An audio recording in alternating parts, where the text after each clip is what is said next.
done. The only truth is death they claim. I chose to give that lie. Force feeding truth to so many. My eyes numb as I watch them die. Save me, I'm born into this game.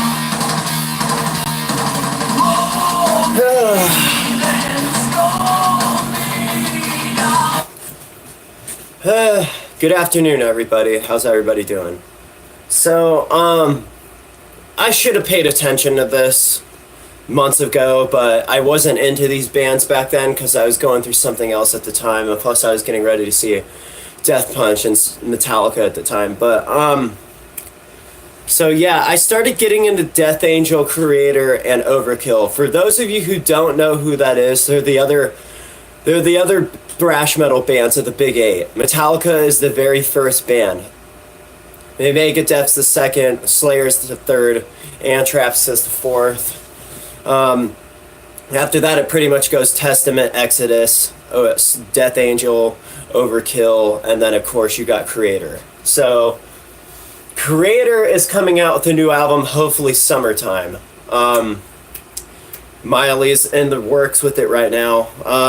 And on top of that, we got Mark, the singer for Death Angel. They're in the process of making music right now, along with Slipknot. So, there's been spiraled speculations that Slipknot's tour part 2 might actually part up at a venue with Death Angel. I'm thinking it's probably going to be Hellfest. So, it's definitely going to be Hellfest this year. I can tell you right now that Hellfest will have Death Angel, Overkill, and Kreator, and possibly Slipknot, and Megadeth, and several others. So, Bullet for My Valentine, yeah, they're definitely scheduled to be there. Just got word from Miley about that from Kreator, because Miley talks with Matthew Tuck, the singer for Bullet, all the time. Miley has a good point, dude. His new album was not great. It really wasn't. I mean, I'm a big BMFNV fan too, but I can tell you right now, I was not thrilled with that new album. They pretty much just threw that out there and said, if you don't like it, well, screw you guys. Dude, it's not about that. When you wrote Venom, you were thinking about the fans. You were thinking about yourself when you wrote this album, dude. That's why people rejected it. Let's see. Death Angel's got an album coming out hopefully during the summertime too. Overkill's new album is coming out on February 22nd this month, so I'm really excited about that. I didn't pay attention to that until now. I was like, oh shit. So, yeah, I'm really hoping that Metallica gets in the studio and makes a new album soon, but here's the thing. This is what irritates me about that the most. They haven't even played most of their new songs off of Hardwire. They haven't even done Here Comes Revenge yet. I don't think they're gonna play those songs. I mean, Metallica hasn't... I mean, when has Metallica not played most of their songs live? I mean, look at Load and Reload. They haven't even played most of those songs live either. They didn't even play most of their songs off Death Magnetic live either. What song did they not play? My Apocalypse. They didn't play that live. They've only played it live once, and that was in 2008, but... yeah, so... a lot of bands don't end up playing a lot of the songs that they write live, because, honestly, they don't have a lot of time for it, you know? Like, you're putting out albums constantly. Are you really gonna have time to sit there and play all the songs live throughout your entire career? No. I mean, did Slayer? Not really. Slayer didn't do it either. I have Pride and Prejudice off of Repentless. You have You Against You. Yeah, they played that live in Repentless because those are obviously two of their crushing songs. Another song they never really played live was Skeletons of Society. The reason for that is because that was about Hiroshima. It's not really a song I'd want to play live either, honestly. So, that was a strong bass song. It had a very strong tone to it. But if you're a metalhead, then you understand what the lyric. You would understand what the lyrics and what they're talking about writing before they start going into it. You know, like the first. It only takes me probably 2 sentences or 2 lines of lyrics until I get what the hell they're talking about. So, I'm gonna explain Death Angel's 2015 album because a lot of people think that this band is demonic. No, they're not. Not at all, guys. They're not. They got that name because it actually came from the Philippines. One of their family members' businesses had a Death Angel logo on it, and I guess Mark thought that was pretty cool growing up. But they were all cousins playing, and they decided, I don't know why. I'm thinking one of their family members passed away, so they did that as like a remembrance to. It was like a dedication to their family member, I guess. But great band, really great. I've showed my brother. My brother likes them now too. So, Death Angel. I would not mind seeing Death Angel and Five Finger Death Punch. I mean, come on, guys.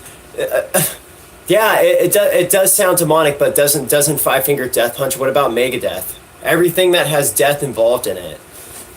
And by the way, when they were talking, a lot of people, like, if you go and look it up on Google and Google Death Angel, it will go up as the Angel of Death, but that's not actually what their band is representing. Definitely not the Angel of Death. They had a song about that, but that was actually, they got the inspiration from that song from the movie Constantine. So,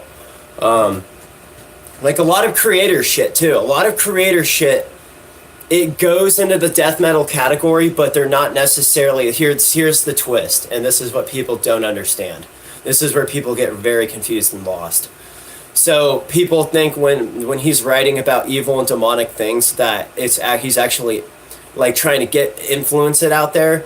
That people think that he represents the devil, because a lot of bands have pentagrams on them, man. Doesn't necessarily mean they play with black magic or that they worship the devil, okay?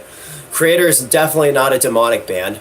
The song Satan Was Real was a message for Christians to try, and it was actually a song that Christians came up with. There is a group of Christians that, one of them that I knew that actually is a metalhead. I'm one of them too, I'm a Christian. But if you've been a Christian as long as I have, then you would understand what that song actually means and the way that they were throwing it out there. They weren't going, "Hey, Satan is real, so you should definitely follow him. This is the awesomest song." No, that's not what they were portraying as. They were trying to sit there and say that the world is getting more evil and more vile. I mean, think about it, guys. Look how evil the world has gotten. It's all about fame and money now. I just saw no more 3 months ago when I was training at PSU, some guy was wearing a Satan Nation shirt. So they're trying to sit there and tell people that what you're playing with isn't really something you should be playing with. They're basically telling people to stop playing with black magic. Because when he was growing up in Germany, there was a lot of devil worship and Satan worship going on. It wasn't as bad, apparently, as it is now, because he went back to his hometown in Germany, and he says it's gotten really bad. But he says the whole world is like that. So, and that's the funny thing that people seem to get mixed up here. Kreator doesn't always write about demonic things either. The song Phobia was actually that song was actually not about demons. That was about, do you guys remember the Women's Act back in 1996, I believe, that Bill Clinton signed? Well, that album came out in 1997 or 98 if I remember right. That song was actually supposed to be about women's phobias when they walk down the street by themselves at night. Like, a lot of women, I mean, it has to do with a lot of human trafficking. I mean, there's a lot of women out there that are scared to walk down the street at night because they feel like they always have somebody following them. So the words, think about the words. Is there something after you? Someone after you? Is there someone after you? And then he screams phobia at the end, because that song that's talking about people's worst fears, or how they feel like there is somebody always after them. I mean, I'm not gonna lie, last year I was so paranoid. I always thought that somebody was out to get me, so I felt like I always had to be one step ahead of somebody. It was stupid. Yeah, I had a lot of issues that I needed to work on. I still do, I'm not gonna lie. But learning. I'm working on it, but that's besides the point. Let's put it this way: that I'm just really excited, man, and I hope that these albums come out soon. I mean, because I'm not gonna lie, man, the way the world's going, we could use a few more metal albums just to sit there and get it kicked up. I'm waiting for Megadeth's. Hell Yeah's got a new album coming out too. I'm really excited for that as well. Yeah, big fan of Chad Gray. He's probably only one of the bands that's actually been on tour with Death Angel. So, yes, people probably don't know this, but Hell Yeah has opened for Death Angel before. So, Death Angel's a badass band, man, and they're okay. I can tell you right now, both guitarists and the singer are both Filipino. The bassist and the drummer are actually American, but they actually ended up meeting up with them when they were in the Philippines, not when they were in the United States. So I'm not sure if the bassist and drummer were already living in the Philippines at the time. I'm pretty sure they were, but I'm not exactly sure. Death Angel is actually, their origin for where they're from is the same. They're from San Francisco Bay Area, the exact same place that Metallica's from. So that Miley says one of his biggest inspiration. I mean, not Miley. Excuse me. Miley's the singer for Kreator. Mark's biggest inspiration, and he's the lead singer and the manager for Death Angel. He said his biggest inspiration that got him to sing and want to make a metal band was Metallica. So, I mean, and see the thing that people got offended when he said this, and he wasn't saying this disrespectfully, man, because he's been a Metallica fan longer than I've ever been. Mark says he's gone to probably about 13 shows of theirs. He said he saw Metallica when they first opened for, I believe it was Seek and Destroy, and then he saw them at Day on the Green as well. So this was long before Death Angel got together. Death Angel didn't form till 1984 or 1985, so it was about 2 years. It was about 2 years before Death Angel formed. I'm not sure. I believe that's, if I remember right, they were already somewhat together, but the band was definitely going and seeing Metallica at the time because they were hanging out in the Bay Area. So Metallica was doing a lot of shows over there, and I guess one of Mark's biggest inspirations, along with Miley, is that Mark and Miley both, they said that their biggest inspirations was James Hetfield. I can't blame him, man. The guy's a freaking thrash metal legend, literally. So, I mean, you see where all this German and all this American rock and you see where all these thrash metal bands get their influences. You got Slayer, Megadeth, Metallica, Anthrax. A lot of influence came with Death Angel came from Anthrax, Megadeth, Slayer, and Metallica. But, yeah, it's just fun, man. I mean, getting into new bands and listening to new bands, it's awesome. There's always something out there, so don't sit there and say, oh, there's never going to be another band that'll match me. Yeah, that's what I thought until I started doing some digging. So, anyway, I hope you guys like this video. If you haven't hit the subscribe button, please do, or smash it, either one, whichever you like. I will hopefully be doing another video. Oh yeah, I wanted to apologize about those last 3 videos that I made with my brother. We were really gone that day. I